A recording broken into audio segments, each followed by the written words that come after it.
Cara, o melhor caminho para você estudar, se você nunca não sabe poker, a gente falou um pouco disso, né? Se você não sabe, você tem que ir pro YouTube, cara. A gente vive numa era tão democrática que eu fico pensando no xadrez. Cara, quando eu comecei, não existia internet direito. Eu aprendi e tinha que ficar lendo livro.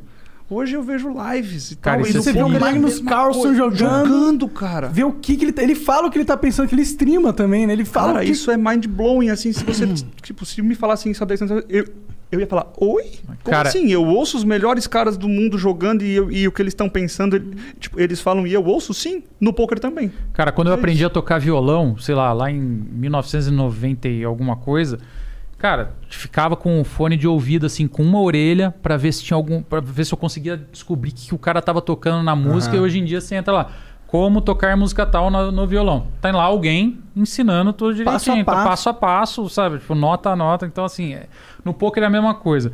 E, cara, você tem N mil sites. Cara, tem o Super Poker, cara. Superpoker.com.br é o maior site em português que tem de notícias, de informação sobre poker, cara.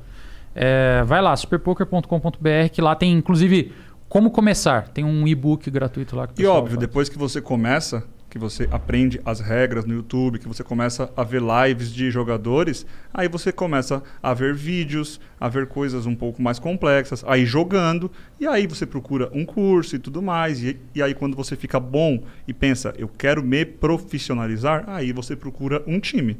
Mas se você não quiser, curso, curtir forbet.com.br. Inscrições abertas, entrem agora. Rafa, o que você acha do meta atual do poker? Sobre MDA, ciência de dados? E qual você acha que vem depois disso? Se puder, mandar um salve pro Aldeia Poker. Salve, Aldeia. Salve, salve. Cara, o poker, ele... Se você for pensar em super alto rendimento, ele nada mais é do que análise de dados e análise de situações. Então, quanto mais análise... E é por isso que eu gosto de fazer uma comparação quando a gente fala disso que o DC comentou. Quem que é o melhor jogador de poker? No poker existem muitas variações, porque existe o longo prazo. Então você fala assim, em um ano quantos torneios que eu jogo? Eu posso ficar um ano perdendo? Posso. E é assustador isso. Mas eu posso. E é por isso que existem as trocas de porcentagem. É por isso que existe um time para te bancar, para te auxiliar psicologicamente, para fazer você ser um jogador melhor. É esse tipo de coisa que acontece realmente. Mas análise de dados. Hoje, a gente em alto nível, o que a gente mais estuda é isso. A gente chama de análise de população. A gente pega um banco de dados gigante que a gente tem, de como os jogadores que a gente enfrenta jogam, e a partir dessa base de dados, a gente olha e fala assim, tá, nessa situação, quando bate o flop rei, dama e 3...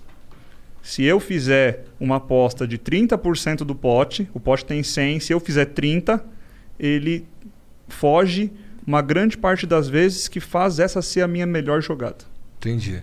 Entendeu? E é um algoritmo que faz essa análise? Não, a gente. A gente pega as bases de dados e começa a olhar, a brincar. Então, tipo, a gente está fazendo uma aula essa semana no time, porque é assim, o time tem 620 jogadores. A gente dividiu o time em várias turmas. Eu, o Crema e o William, que somos os 3 coaches masters, a gente dá aula para os melhores 50. Que são os 50 que jogam mais caro, os 50 que têm potencial de crescer muito mais. Óbvio que os outros também têm, mas eles estão crescendo. Eles estão no começo ou no meio da carreira. Então, Então, a gente está fazendo uma aula especial para eles sobre isso. Sobre situações quando tem 3 jogadores na mão e quando apostar, quando dar check que a gente fala é passar. E quais valores de apostas serem feitas. E assim, a gente está há 3 semanas estudando isso para dar 1, 2 aulas.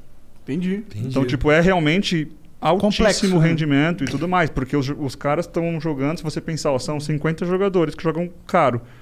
Por dia, o investimento nesses 50 jogadores deve ser uns $100 mil. Caralho. Porque eles jogam mais, tipo, vários torneios, então eles jogam ali $2 mil por dia em investimento cada um. Então, realmente é um negócio que tem que ter muito trabalho em cima, muitas mentes envolvidas. Faz sentido, é uma grana, né? Vocês estão falando em dólar, né? Que é tipo 800 milhões de reais cada Não dólar. quer dizer que ganhe isso, né? O investimento é esse. Não, tô entendendo. Daí a gente fala sobre retorno de investimento. Então, o retorno de investimento tende a ser, sei lá, de 1 a 10% desse valor, entendeu?